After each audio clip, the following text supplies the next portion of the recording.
সেদিন রাতটা ছিল অমাবস্যার।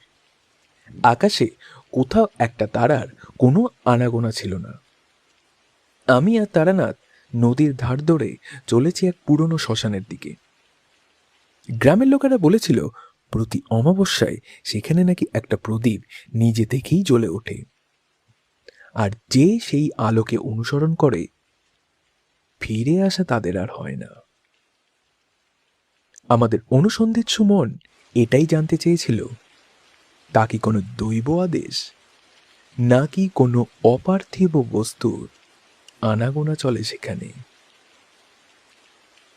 তারানাথ চুপচাপ হাঁটছিলেন।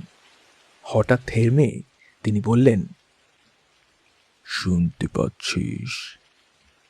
আমি কান পাততেই দূর থেকে ভেসে এলো কারোর একটা কান্নার শব্দ। আমরা এগিয়ে গেলাম। শ্মশানের মাঝখানে সত্যিই একটা প্রদীপ জ্বলছে, কিন্তু অদ্ভুত ব্যাপার, আশেপাশে কেউ নেই। হঠাৎ প্রদীপটার সামনে একটা সাদা কাপড় পরা মহিলা দাঁড়িয়েছিল। মুখ দেখা যাচ্ছে না। ধীরে ধীরে হাত তুলে আমাদের দিকে ইশারা করলো সে। কেমন অজান্তেই আমি তার দিকে হাঁটা শুরু করলাম। ঠিক তখনই তারানাথ আমার কাঁধ শক্ত করে চেপে ধরলেন। বললেন, ওদিকে তাকাবি না। আমি ঘুরে তাকাতেই দেখলাম মহিলার পা দুটো উল্টো দিকে ঘোরানো।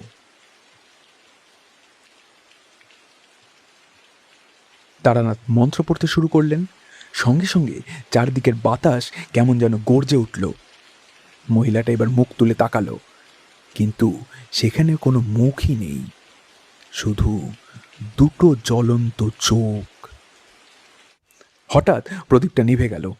চারদিক অন্ধকার, আর সেই অন্ধকারের মধ্যেই শোনা গেল অসংখ্য মানুষের ফিসফিসানি। তারা যেন বলছে আরো একজন আমাদের সাথে যুক্ত হতে চলেছে, আরো একজন, আরো একজন। আমি ভয়ে একদম সিটিয়ে গেছি। তারানাথ মাটিতে ছাই ছুঁড়ে দিলেন। সঙ্গে সঙ্গে একটা বিকট চিৎকারে পুরো শ্মশান যেন কেঁপে উঠল। কয়েক সেকেন্ড পর সব শান্ত। প্রদীপ, মহিলা বা কান্নার শব্দ কোথাও কিচ্ছু নেই। ফিরে আসার সময় আমি জিজ্ঞেস করলাম, ওটা কি ছিল?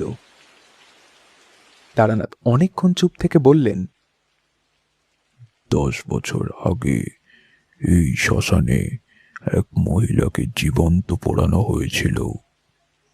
প্রতি অমাবস্যায় সে একজন সঙ্গী খুঁজতে আসে। সহবাসে লিপ্ত হয় সে সেই পুরুষটির সাথে, আর তারপর মৃত্যু ঘটে সেই পুরুষটির। আর ওই যে ফিসফিসানি, সমস্ত সেই অপার্থিব পুরুষদেরই গলার কণ্ঠস্বর সেটা। তারপর তিনি আমার দিকে তাকিয়ে ফিসফিস করে বললেন, কিন্তু আজ একটা অদ্ভুত জিনিস দেখলাম। কি? আমরা যখন ফিরছিলাম তখনও প্রদীপটা জ্বলছিল, অথচ আমি নিজে ওটাকে নিভিয়ে দিয়ে এসেছিলাম। তাহলে হয়তো এই ঘটনার পরিসমাপ্তি এখানেই নয়। এই ঘটনা অনেক সুদূর প্রসারী।